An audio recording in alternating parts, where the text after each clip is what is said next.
Welcome to Talkin' Shit, where we are talking all sorts of shit. Schitt's Creek, that is. Today we are talking about Schitt's Creek Season 1, Episode 11, Little Sister. I'm Jess Sterling, and of course I'm joined by someone who most certainly isn't a cheap ass, Stuart. Stuart, how are you? I don't know about not being a cheap ass, but I'll certainly take it. I don't think I would consider you a cheap ass.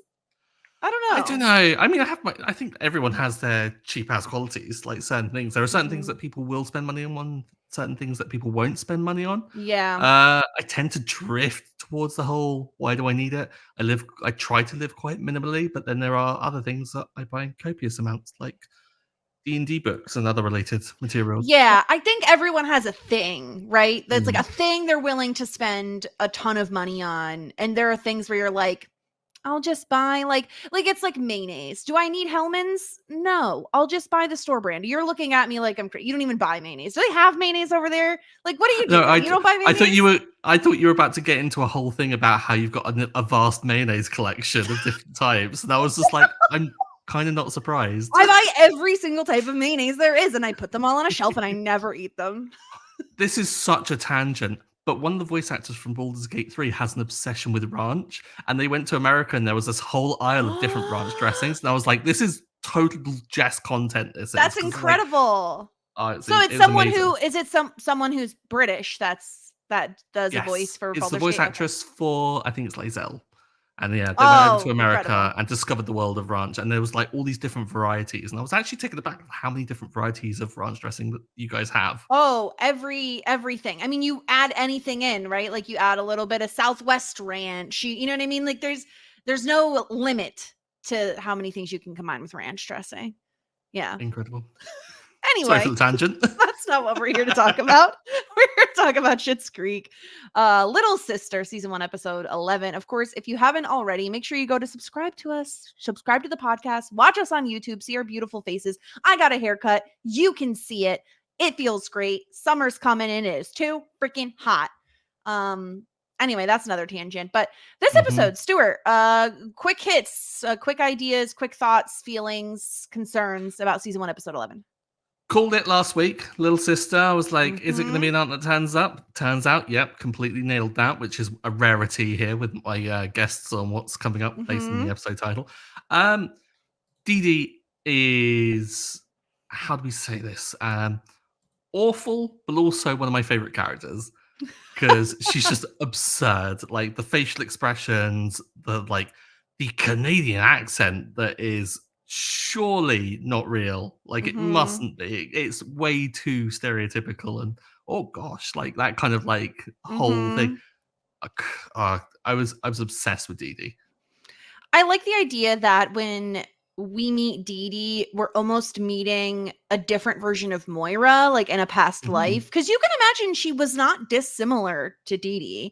Maybe a little bit more dramatic with more wigs and better fashion sense, but you know, the way that she's acting very much better than Moira. Oh no, I won't stay here. I'm staying at a hotel in Elmdale. I'm in the best shape of my life and I need a gym. Like it feels very much like Moira in another life. Yeah, DeeDee sucks, but in a way that is like enjoyable to watch. Yeah, it's the whole Schadenfreude thing. It's like we're still not fully over kind of enjoying the shits, not the shits, the roses, kind of getting some comeuppance and seeing the, I'm assuming, younger sister come and kind of get one up over the older sister who's had dramatically more success in life is still kind of amusing, even if it is torturing our beloved Moira. Well, yeah, we find out from Johnny that, so at one point they loaned DeeDee $50,000 and Johnny says, Moira, you spent more on wigs that year that we loaned that year. Money. Like, and it was a gift. Like we never expected her to ever pay it back, but Moira has a little bit of revisionist history on that memory. So yeah, I can imagine that she is hopeful that it was a loan so that she definitely gets it back because they are in need of 50 grand. I mean, I would never turn away 50 grand. I don't think I could be that rich to ever turn down 50 grand. Like I'd be like, yeah, of course I'll take 50 grand. 50 grand is honestly kind of a life-changing amount of money depending on what your station is in life, but like Mhm. 50 grand, that's a house renovation, that's a nice car, that's like a decent car, you know. Yeah. Granted you'd get like half taken away in taxes here in the States, but I don't know how it works in Canada, but you'd not get you get like 25 grand probably when after taxes here. But anyway, that's my jaded viewpoint of it. All right, let's do a quick recap and then we'll break down because there's a couple different storylines we have to talk about in this Yes. episode. So this week we welcome Moira's sister DeeDee to Schitt's Creek. She's here to, well, basically to gloat and wave her money in her sister's face. Moira's ego is bigger than her desire for money, but Johnny insists that Moira must swallow her pride and accept whatever DeeDee is offering. But it turns out that she's not even offering enough to pay for dinner. So, you know, the roses are still up Schitt's Creek without a paddle in terms of money. David and Stevie are trying to navigate their new friends with benefit relationship, which leads to some really awkward encounters, especially with the sexy handyman, Grant. David also gets roped into speaking to one of Jocelyn's students, who turns out to be somewhat of a mini David and doesn't really want his help. Alexis meddles in Mutt and Twyla's relationship while Twyla is writing a song for Mutt, and Mutt is on the verge of breaking up with Twyla. And Ted doesn't seem that thrilled about any of this. And that's what happened on this episode of Schitt's Creek. So, Stuart, where do you want to start? I have to get into the Alexis redemption story. Okay, great. We've been down on Alexis for a long time now. She's got LVP for quite a number of episodes. And in this one, despite a little bit of meddling and still being Alexis as Alexis is, she does, I think, probably the kindest thing towards the end, which is to stray Twyla away from something that may embarrass her because she knows the writing's on the wall already with their relationship based on what Mutt's told her. But then also when like Twyla says thank you, she's like, for what? Like she acts as if it's nothing because Alexis and Twyla are going to be friends, and this is great. Yeah, I will say like definitely I'm not spoiling anything obviously, but like Twyla and Alexis as a friendship is like really interesting to watch, especially knowing the origin of like you know, Alexis was interested in Mutt, who's Twyla's boyfriend. Like there's certainly complications there, but I really love their friendship, and like this is kind of it feels like a big moment for them as friends, and probably one of the first times we've really seen Alexis. Well, she's still self-interested, right? Because she likes Mhm. Mutt. But like there is a part of selflessness in her trying to get Twyla to stop writing the song without like overtly saying, Mutt's gonna break up with you. Yeah. But this is the thing. I don't think she's necessarily doing any of this to for the Mutt of everything. I think it's just so happens that she is on community service with Mutt. They have the conversation. And I think that at first she was kind of using Ted to almost like kind of make Mutt jealous in a way. Mhm. And I think that she's now bought into that so much that like Mutt's, I think, an afterthought. I don't think that's there anymore.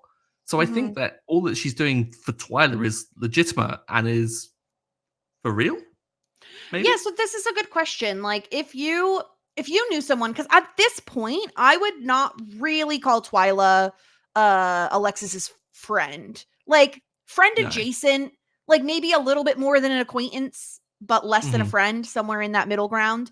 Um, if you were in this situation and you're Alexis and you know someone is going to dump your acquaintance, maybe nearly friend, do you say anything? Like, what do you do if you're Alexis? Like, do you meddle at all? Do you let things lie? I mean, if it was me, I'd certainly do what Alexis did. I because no one wants anyone to like go into something that's going to be heartbreaking, like face first. You kind of want to cushion Mhm. the blow a little bit. Like no matter kind of what friendship level you are with someone, no one wants to see someone hurt like that, surely.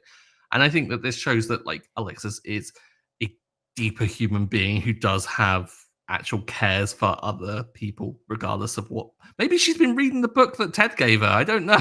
Like maybe it's about caring for How to others other care than for yourself. how to care for something other than yourself. And she chose Twyla, not an animal. Hmm. Yeah, exactly. And I think, yeah, she's. I think this is all just not even an attempt to become Twyla's friend. I don't think it is even that well thought of. I think she's just like no, this is just what needs to be done. I think it's like an instinctual thing of morality, weirdly. Yeah, it almost feels a little bit girl code to me. Yes. Alexis is someone who probably hasn't had a ton of like real true friends in her life. You know, she feels like someone who's constantly surrounded by people that, like she said, like, right, she wants to be surrounded by people that flatter her and like give her compliments, but probably aren't necessarily like her actual true friends. Mhm. But I do imagine that Alexis lives by a little bit of the girl code where it's like, no, you got to tell your friend if this guy is doing her dirty, right? Like it feels like she would live by some sort of standard like that. It is just nice to see her try to intervene and help someone like Twyla, who is, I know Stuart, you love Jocelyn. We've talked a lot about your love for Jocelyn. And I feel like Twyla is my Jocelyn, where because she's so naive and innocent and like a heart of gold, like I absolutely adore her. There's not a mean bone in Twyla's body. And so if it's going to be anybody, it feels so perfect that it's Twyla that Alexis is kind of like helping out in this way. Yeah. And how perfect is it that Twyla with a heart of gold is like you get kind of almost like a smidge of a backstory in the sense that like her father told her, if you're gonna say something, say it with a song. Like, of course that was said to her as a child. Like, of course that's what because and that's what frames her as being this kind of like person that just has not a bad bone in their body. Mhm. Oh bless her. Yeah, and the other thing that also just kind of struck me right now is we joke about the fact that Alexis will occasionally just drop these random facts about herself that are just so unbelievable, right? Like she says, "This is the longest relationship I've ever been in." One time I was like held hostage for a few months, but like that doesn't really count. Like Alexis comes out with that crap all the time. And Twyla kind of does a similar thing where she talks about her father and Fleetwood Mac, and she's like, it's the last thing he said to him before the restraining Training order. order. Yeah, Yeah. it's they are kind of similar in that way, which I really do love. So yeah, a pretty good episode for Alexis overall, I would say. Oh yeah, completely. And I'm so happy to see it because we've been down on Twyla, down on Mutt as well. And I mean, Mutt's not out of the doghouse just yet. Maybe he will get there. Who knows? But it's great to see Alexis get out from that because I was Yeah. worried that I was going to have one of the core characters that I just didn't like. So it's good to see this. Yeah. Yeah, I think the thing is I also really don't like, we haven't really talked a ton about Mutt and his approach. I really hate him telling Alexis all of this before he talks to Twyla. And I'm not saying like don't say this sort of stuff to your friends, right? Like I think it's important to have friends you can confide in about your relationship, especially if you're going through issues. It's important to have that person. But we know there's like a little bit of chemistry between Mutt and Alexis. And so it feels a little bit like crossing a line to mention it to her before he talks to Twyla about it. Completely. I mean, even last week we were shouting at him for this exact thing. Is that he's Mhm. divulging about like or asking, "Oh, have you ever had a sex dream?" About that to someone that is quite clearly the subject of that as well. So he knows Mhm. himself. So Yeah. he should know better than this. And he's Um, and he's yeah, putting Alexis also in a really tricky position, right? Where like he knows she goes to the cafe like every single day. And like maybe her and Twyla aren't the best of friends, but they're at the very least very friendly. And so he's mhm, putting her in an awkward position. And credit to Alexis for finding a way to navigate that middle ground where she doesn't outright say Mutt is going to break up with you, but she also doesn't just ignore the situation. She finds that middle ground of maybe you should talk to Mutt before you break out in song. And I just think that's yeah. like very subtle for a character like Alexis. Oh yeah, completely. And it could have gone so bad because if she had spoken on behalf of Mud, then that might have triggered Twilight to say, "Well, why is he talking to you about this? What's your Exactly. connection here? What have you been saying to him?" And all of these things. I think she threaded that needle perfectly. But the weirdest thing about this entire thing is that Ted's jealousy is still there, and he sees all of this going on, and he's there with like, Mhm. "Why are we getting involved in this?" Because he knows that now Mutt is not distracted with Twyla, so Mutt is gonna. perhaps lock onto Alexis and is going to Mhm. try and put the charm on her. And what with him being bullied by Mutt as a kid, of course, this is ringing alarm bells for Ted, which is really sad. But Ted needs to like Yeah. get that into check.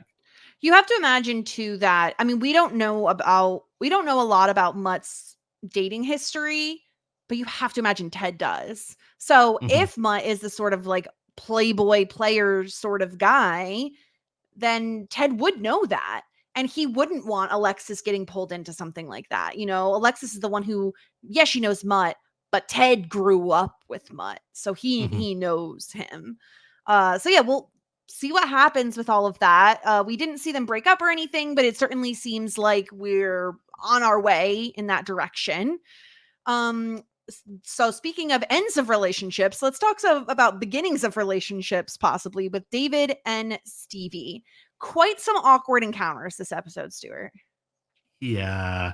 So the thing I was hesitant about, not last week, the week before, about like kind of how awkward this was this is it now. They're like having the conversation at the beginning, and Stevie walks in on Stevie? No, David walks in on Stevie flirting with Grant and is immediately it throws them off completely, and he's now completely shaken and is totally jealous. And the boundaries, just what are the boundaries of this whole thing? They're friends with benefits. He doesn't have a claim over Stevie. Stevie's free to flirt with whoever the hell she wants, especially if it's Grant. But oh, it's just so awkward because I just want them to have a conversation. They leave it to the very end. Of course they do. Yeah. Um this episode is the exact reason that when in the hookup episode, the first time we see them hook up, I was very against it. I Hmm. didn't want to say too much on the podcast to like color your feelings on it, especially cuz you didn't know what was to come. For you, they could have been a friends with benefits and it could have worked out very easily without any hurt feelings, any complications. Um I don't like it. I don't like this. And this is the exact reason why. Like David and Stevie are such good friends. They're so funny. They play off each other so well. They understand each other, which is Hmm. rare for David to have someone who really understands him. And so to complicate that relationship with the friends with benefits, as the Jocelyn student says, like it never works. Have you seen any television or movies where a friends with benefits situation ever works? No. Someone's feelings always get hurt. And this is the reason I didn't like that they slept together when they did. I'm not a huge fan of this storyline in general because it feels not only a little tropey and cliche, but also a little forced, in my opinion. Like you can't go from we're friends with benefits, we don't even care to like next episode someone's jealous. It's just like very Hmm. frustrating. And yeah, Grant, good looking guy, perfect, but David's just being such a he's being such a butthole. Like he's really being the Yeah. worst here. Like the candy bowl full of condoms. I honestly, Stuart, like I had no problems with what Stevie did the entire episode because I would Hmm. have sniped back like she did too. You have no claim Yeah. over me. Exactly, yeah. And it's just it's strange to see that because what they've done is they at first when this happened, we even said like kind of this has come out of nowhere. Like there was Yeah. no real tee up for this whatsoever. So maybe it could have been excused by just being a kind of high thing. But then it continues. And I was like, okay, well then they're winning me over if it's going to Yeah. continue because maybe something will develop and it will get richer and deeper, and then it's taken away from us almost, and it's taken away in a good way because I like the fact they recognize no, it's I don't have many friends here, I can't afford to lose you, so I think it's best if we just, and then Stevie just comes back with friends because she's feeling the same thing, so I like that they both arrive at that kind of thing themselves. But why put us through that? Why? Yeah. See, on the bright side, they don't leave us hanging for too long. This isn't like a 2-season long will they won't they nonsense Mm. thing. But why put us through it in the first place? I guess like on the bright side, Stuart, we got the wine analogy out of it. So like I suppose it's worth it in the long run for how like incredible that analogy is and how it's used in everyone's day-to-day life, right? But yeah, I just don't vibe with this entire storyline. It's not my favorite. I'm happy that they both kind of have that realization and it's squashed because this is not what I want out of my Schitt's Creek is the David and Stevie complications. I did enjoy the David subplot of Jocelyn wanting him to mentor one of her students because she says, "You look like someone who had a rough time in high school." It's such a like mean thing to say without even really meaning to. Yeah, Jocelyn's really like she's got no filter. I think it's probably osmosis from being around Roland for too long. But Mhm. I don't think she says it with any kind of malice. I think that it's just she just says it because she kind of wants to level with people. She doesn't want to like have this BS. But of course she knows how to pick like her lines, doesn't she? It was kind of like, Yeah. yeah, I mean you're not wrong, but yeah. I also love that Jocelyn is like stealthily a little bit of an eagle eye, where David like rips open the packaging on some toilet paper to like feel it before he buys it, and she's like, Mhm. get the quilted. That other one will chafe you right up." That's so perfect. It's so perfect. She's like, "Oh, honey," like it's if like she's really imparting this really great advice. I Yeah. love that she just sees everything. She's a very kind of perceptive character. Yeah, and I think she's very under the radar about it, right? Like she doesn't Mm, come off that way. But she sees a lot. She notices a lot. She's a lot more astute than I think most people would give her credit for. But yeah, David and the student that he ends up mentoring, it's really funny, Stuart, because you have to see the parallels between this kid and David of like, I don't want to be here. He's like, it's not that I don't fit in, it's that I don't want to fit in. Like these people suck. yeah. Why would I want to fit in here? It's that whole playing with tropes because you expect that Dave's going to get there and it's going to be David from years ago that just needs that pep talk. And of course, they flip it on its head by having it be no, it's David as David is now, self Mhm. assured, fully realized, and just a judgmental king that just sees the entire world as it is. And Schitt's Creek is as it is. It's a small town that gets very judgmental. So, of course, they can be judgmental back and be like, no, I don't want to be here. So why would I put in the effort to talk to other kids who are going to be shitty to me and things like that? Mhm. I thought the way in which David was getting read was hilarious as well. Like the gentle glances down to the 3/4 length trousers and just you could just see the hatred for them. And I was like, I loved it. Connor was amazing. Yeah. And Jocelyn too, she says like, "Oh, your floral top," like the David shirt, which I love. Like it's one of my favorite pieces that David wears is this like white, I don't know if it's like a sweatshirt or a sweater, but it has kind of like black and gray roses all over it. Mhm, I love this top for David. I think it's like cuz he wears a lot of black, like mostly black, so to have kind of the opposite of like mostly white with some black is a nice change mhm. for David. He's embellishing it up. There's the little bit of jewelry kind of around the neck and stuff. From the waist up, looks great. Yeah, But three he quarter really lengths, he really does go out there when it comes to pants and just bottoms in general, right? So it's a bold choice. yeah. And I'm never gonna judge many people too much for a bold choice, but I will judge just a little. Yeah. Let's move on to the little sister herself, DeeDee, who comes into town. So what do you think about DeeDee here? Did you think she was actually going to give them any money? Did you think that they were going to accept it at all? Did you have any predictions on this when the episode started? No, so when she arrived, I was thinking like it makes you think about all the possibilities of what's come before. Like if Johnny and Moira were that rich, were they very generous with their families? Would Dee Dee have a load of money that like Mhm. they gave before? Not a great amount. Like yes, a life changing sum of money, but not enough that Dee Dee is set for life kind of set of money. So when she arrived, I was thinking that maybe she's fully estranged. Like this was in the opening moments, and that she was there to try and sponge more money off them Mm. somehow in some way. Um, but yeah, I didn't think that it would be she'd be quite so normal in a way. Yeah. Yeah, she does seem I can see how you would read it as she's here to try to get con more money out of them in some way, shape, or form. But yeah, she's really just there to brag about what she has and what they don't. Mhm, I think it's evident by the fact that, I think it's Alexis who says, "We thought you were dead." Like that they really are estranged. I also really enjoyed her giving the kids $100 each and Alexis going, "I missed you. Yeah. Love it so much. Oh my god, I missed you so much. Yeah, And like it's hugs her, and I was like, perfect. oh geez. But then Uncle Julio as well. Like you get the impression that DeeDee is just an absolute chaos aunt, like the one that turns up, buys affection from the kids when like she's Mhm. around and things, and when she is around, she's perhaps quite doting, but the moment she leaves, she's gone, and then that Yeah. is it for like years until she needs something.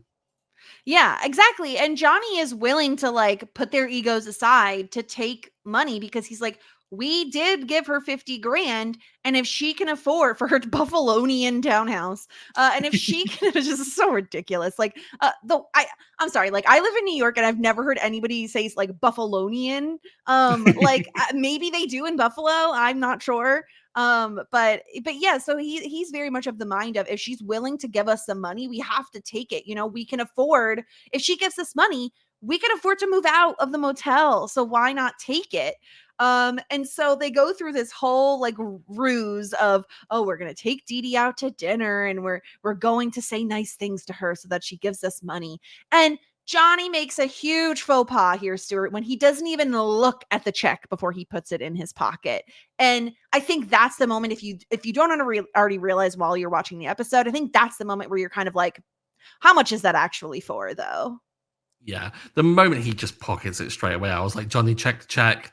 But you can always check the check. Like, you got to make sure Mm-hmm. everything's correct, that it's made out to the right person. Like, any younger listeners who have never dealt with a check, you don't understand the pain of getting a check and it just being wrong and not being signed, not having the right Ugh. amount. It's a Thankfully, nightmare. thankfully, most banks are fairly forgiving in terms of the name because that is a huge, if anyone's ever like gotten married, it is a big pain in the butt to make sure people are writing the check to the correct people. Because if you're like me and didn't change your last name, and someone puts your last name as something that it is not because you are a Mr. and Mrs. now, it could be quite the pain in the butt. So yeah, I totally agree. It's like, you got to check the check, man. Make sure she didn't sign it from like Donald Duck or something, like just check it over, do a little once over.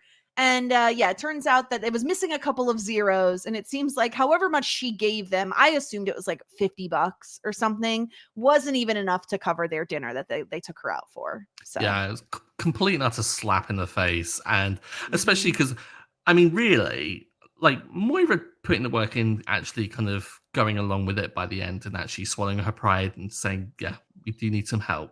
Some money would be good," and things like that. But Johnny had put in the work this episode to try and convince Moira of this, so it hurt him so much. And like when he's just at the end, just laying it down, just going cheap ass, just over It's and over so again. funny. So hilarious. And Moira's just done with it. Moira's getting ready, goes to bed, just ignores him because she's used to this behavior. Yeah, I feel like it's a little part of Moira is like, yeah, I knew it. Like, of course Mhm. she's gonna do that. Of course DeeDee would pull that. Yeah. Yeah, and I like that we kind of bookend the episode with, at the end we get Johnny's cheap ass remark. And we start off the episode with Moira jumping out of bed, just screaming, ah, fuck me, fuck me. She thinks there's like bed bugs. It's just a perfect way to bookend the whole episode. Mm. So I question for you, Stuart. Do you think we see DeeDee again? And if so, how soon are we seeing her again?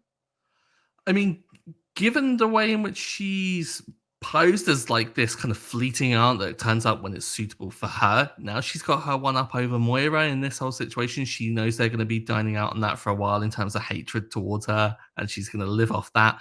I don't think we see her for a while, maybe like a couple of seasons. If she turns Okay. up next season, I'd be surprised. All right. Maybe towards the tail end. Okay. Yeah, she is in the best shape of her life, so she really needs to stay at a place with a Mhm. gym. She Oh, can't be staying at the completely. motel. Yeah, no, you Um gotta go for the junior suite. the junior suite, so ridiculous. All right, let's get into some feedback here. Jared says, I do think this is the weakest episode of season 1 and perhaps of the show. It's not bad, it's just kind of fine. There are too many things Mhm. happening, only a few good jokes, and has multiple downers in the end. What do you think about that, Stuart? Kind of agree, kind of don't. I wouldn't say that for me at least, I don't necessarily judge the episode on whether it leaves me with a positive feeling or a load of jokes. For me, this one was good in the sense that it progressed a few things. We got a load of backstory, like on Moira's whole situation, especially with DeeDee as well. A little bit on Johnny's kind of relationship with the pair of them too. We got Twyla and Mutt finally put a nail in that coffin. So that's over and done with. The Stevie and David thing is done. And we got Alexis' redemption. So I don't rate this as a bad episode, but certainly in terms of laughs, this isn't up there. I mean, it's nowhere Yeah. near the cabin level in terms of jokes. Certainly. Yeah, I would tend to agree. I think I agree with Jared a little bit more than you in terms of it's not a memorable episode for Mm-hmm. me. Like obviously based on the title, I remembered what would happen at least in the A storyline. I don't even know if I would call it that, but like the Moira and Johnny side of things, I knew what to expect from this episode. I didn't really recall a lot of the like David and Alexis sides of stuff. Like I don't like the David and Stevie stuff. So while I'm happy they ended it, I also was like, what a waste of time to like have this whole episode about that.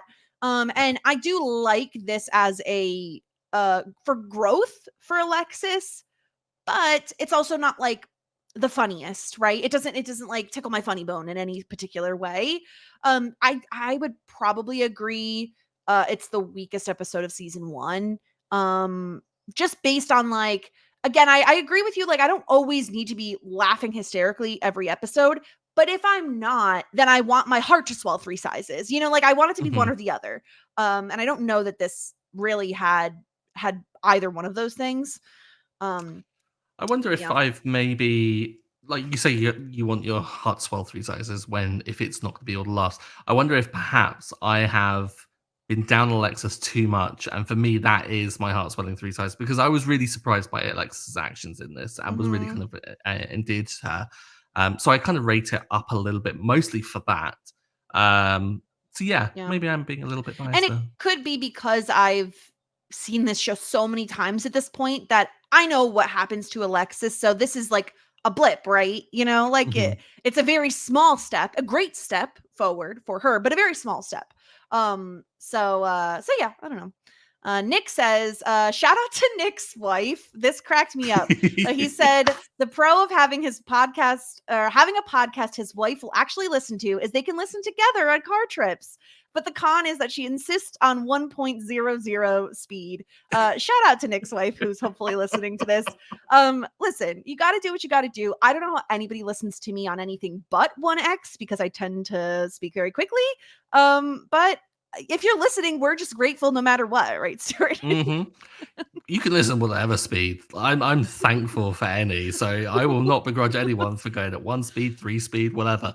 But Mhm. also, I wonder if we should have kept Alexis's tact in not saying this one because perhaps there might be some couples therapy needed after this No, revelation is revealed. I have to imagine Nick has already like huffed and puffed about having to listen to anything at 1x. Like I can't imagine he kept this to himself. But also Nick and his wife had suggested, this cracked me up. If you're ever looking for a bonus podcast content, my wife and I think Come From Away would provide some great crossover content. For those who don't know, Come From Away is a Canadian musical, like a theater musical. And Stuart, this cracked me up that like we would get suggestions to cover something else that's Canadian when neither one of us is I know, right? We're such frauds. Canadian. Although we both have seen Come From Away and really liked it. So Yes, I mean, Come From Way is one of my favorites.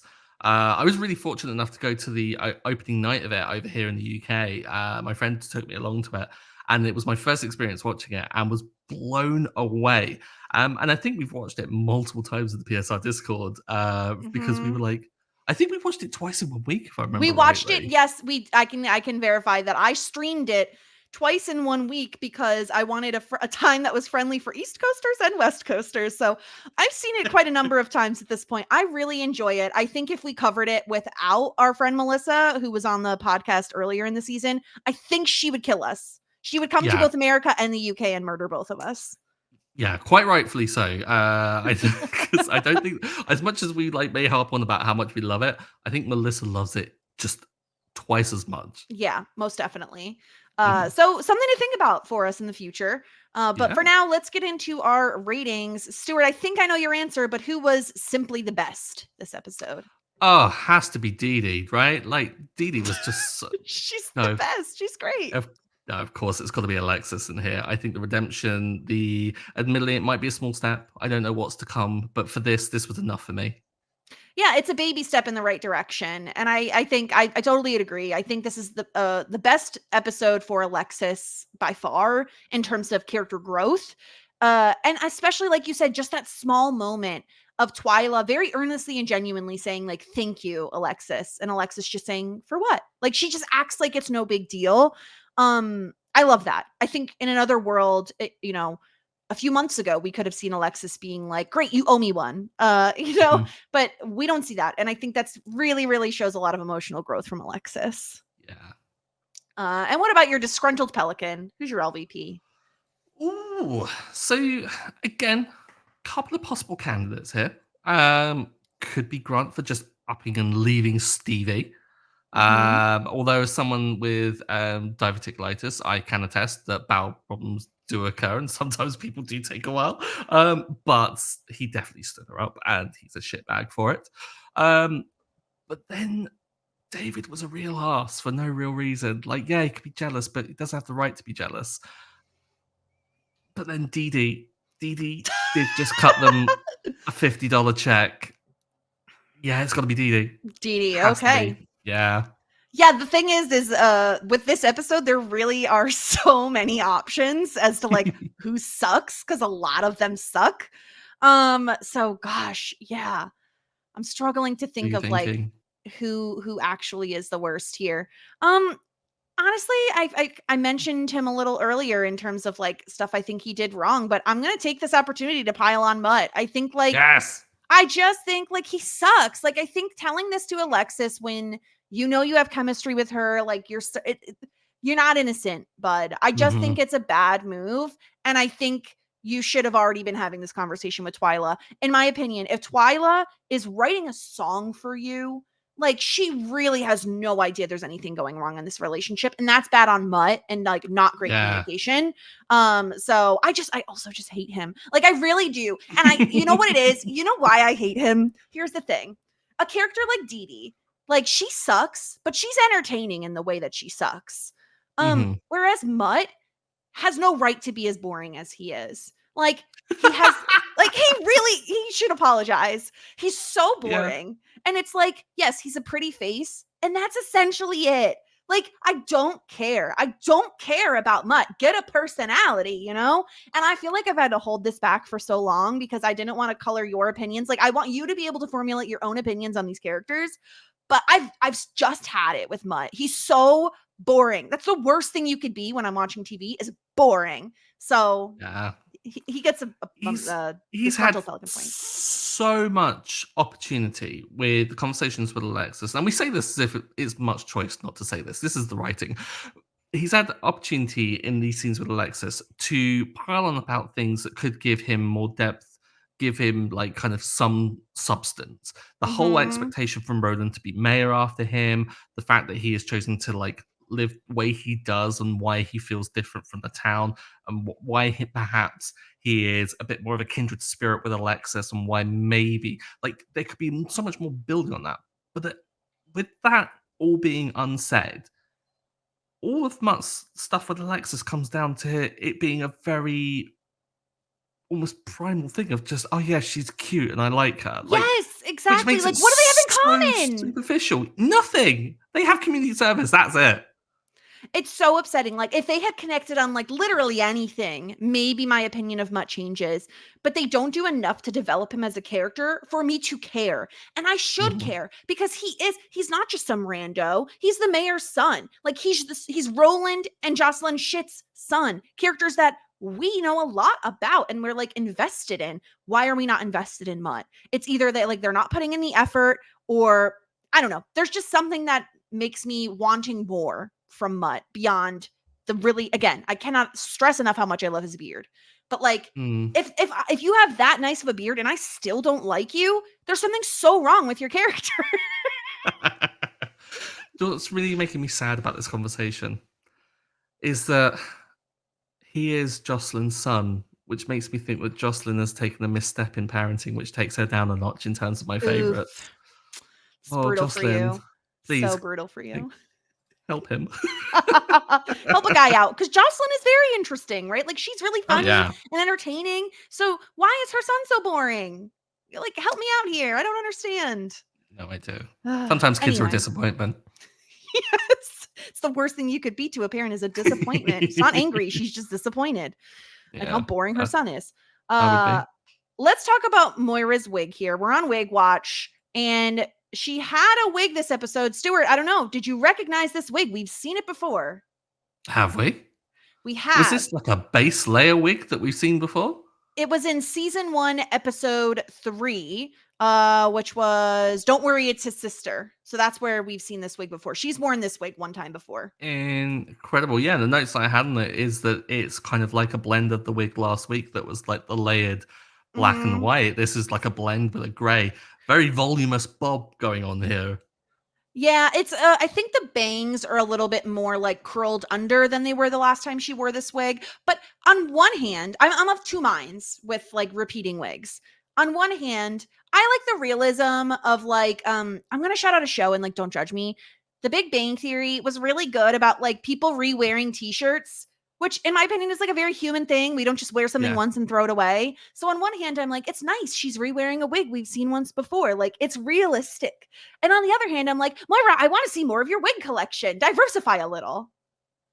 Maybe it's talking about like Moira and her like being comfortable. Maybe the wigs aren't ready to be just kind of shown to the world just yet. And Maybe maybe she that's was why we've like, seen it's so many. it's just DeeDee. I'm not gonna bring out all the showstoppers for Yeah, just yeah, yeah. DeeDee. Yeah, she gets a repeat wig. She doesn't get a fresh one. Exactly. Yeah. So that's wig. The one wig we have. We have seen it before, but that's okay. I still like when Moira wears any wigs. I'm always game for it. But let's rate or excuse me tier rank our episode this week. So as usual, we have our hot shit, full bouquet, love that journey for me, Ew David, and shit out of luck, tears, Little Sister, season 1, episode 11. We both have kind of agreed this is a little bit lackluster of an episode beyond a few really nice moments Mhm. for Alexis. A gut instinct on where this belongs for you, Stuart. Okay, so when I was first thinking about this, I was pretty sure David, like, definitely in that tier. But the more we've talked about this, the more that Jared has kind of swayed me a little bit. I'm kind of leaning perhaps a little bit shit out of luck. I honestly completely agree with you. Like, I just Hmm. think as much as I really enjoy the Alexis stuff, I don't I honestly hate the David and Stevie stuff. Like, and I like where they end up with it, but I hate the fact that it even happens. And Hmm. so the fact that that is the story point, and usually it's like if I'm like meh on a thing, it's like kind of average, right? The fact that I obviously just hate one thing, and like the DeeDee storyline is fine. It's like it's hovering below average. The Alexis stuff really doesn't make up for those other storylines enough Yeah. for me to warrant putting it above shit out of luck. And I kind of like the fact that we could possibly end up with at least one thing in each tier, you know? So far Yeah. there's no hot shits. We'll see if there is. We're coming up on the end of the season, Stuart. We only have 2 episodes left. I don't like that. I Yeah. want this to keep going. Yeah, so 2 episodes left. We do still have a chance for something to end up in hot shit, but I kind of agree. I think we should put this one in shit out of luck just because it's pretty meh. Like and it's bad when it comes to the Stevie and David stuff, in my opinion. I'm not a big fan of it. Yeah. But also, I mean, we created these different like tier levels, and from everything that like you've said, from everything that guests have said, is that things only get better from this season onwards. Yes. So if we don't put this one in here now, I don't think we're ever going to use this. Yeah, what else will rankings. be in there? Why That's have we so bothered? true. That's so true. We need something to go in there. Okay, so Little Sister will be shit out of luck, which is really nice. We have a nice little right here, and I think we're doing a good job. To me, it signals we're doing a good job when like about half the episodes are in the average tier. Mhm. I think that's just like how math works, right? Yeah, sure. I mean, complete That's how math mathematicians here. works. Yeah. Oh my gosh. So next episode, Stuart, the title is Surprise Party. I imagine there will be a surprise party if that is the episode title. Who do we think the surprise party is for? Because if you're having a surprise party, usually Ooh. it's for someone. Maybe it could be Ted throwing one for like Alexis. Maybe it's Alexis's birthday coming up. Okay. Seems like a Ted thing to do. That does seem like a Maybe very she'll Ted thing to hate do. it. Does Alexis not like surprises in your mind? No, I think she'd love a surprise party, Alexis? wouldn't she? A gathering of Well, people to celebrate her. yes, however, this is going to be a little bit of a weird divergence. Alexis seems like the type of girl who, if you don't warn her someone's going to propose to her so she can get her nails done, she's going to be pissed off. Oh, So like I feel like yeah. she'd want to know because she'd want to be well dressed for the event. It's like that proposal video where the guy proposes, and it's like way off on the cliffside. Someone's recording from a distance. You just hear this echo. You let me do this in sweatpants. Exactly. Listen, if you know that your friend is about to be proposed to and you don't warn them, or at least like, and I'm not saying you have to say you're about to get engaged. You have to figure out a way. It's your job as the friend to figure out a way to get your friend to the nail salon. That is your Mhm. job. That is your job as a friend. Because you know what's not cute? Photos of like you and your engagement ring with your nasty nails and your nasty cuticles. Okay? I'm just saying. It's a requirement. I don't care. I don't really care about your outfit because you know what you're taking a picture of? That hand in that ring. Just saying. I mean, business idea here. Why not in the little boxes for the engagement rings? Why not just have a little thing underneath with just a little compartment for press-on nails, just to kind of make sure that you're covering everything? That's incredible. Honestly, business people, call me. Yeah, Trademarks. patent it, trademark it, all of the above.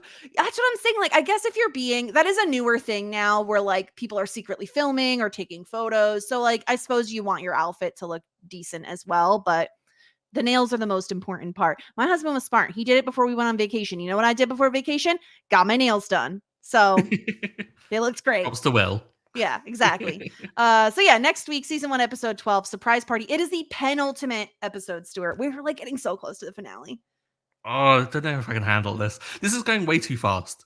I mean, surely, yeah. There are 13 episode seasons for the most part, so it really does fly by. And just like a programming note for people, we're gonna cover the final 2 episodes, and then we're gonna stop down and do like a season 1 wrap up. So we'll kind of talk about the characters' journeys so far. We'll talk about the results of our disgruntled pelican points and our simply the best points. So that'll be fun. I don't know if you have any idea, Stuart, on where people are currently. I But wonder that'll be where really Mutt fun. is. Nowhere good, I can tell you that much. If my rant is any indication. So stick around for that in between seasons. And yeah, I think that's everything we have. In the meantime, you can find me over on Shit 90 Shows Taught Me. We're covering Buffy, we're covering Felicity. Honestly, I had one of the most unhinged podcasts of all time, and I've been podcasting for quite a few years at this point, talking about the movie American Pie with our friend Chappelle. Stuart, have you seen that movie? Yes, I can only imagine how weird it got. Would it surprise you to know that I was obsessed with that movie as a teenager and I watched it so many times? I Really really am weird. not surprised. Yeah, it's really weird. Yeah, love Michelle and her times at band camp. So definitely listen to that podcast. It's like 50% about the movie and 50% about our stories and Chappelle's stories. So definitely go listen to that. You can find me at the Jess Sterling. Stuart, where can people find you? You can find me at Stuart Drinks Tea. All right, perfect. Next week, we'll be back with season 1, episode 12. So until then, warmest regards. Best wishes.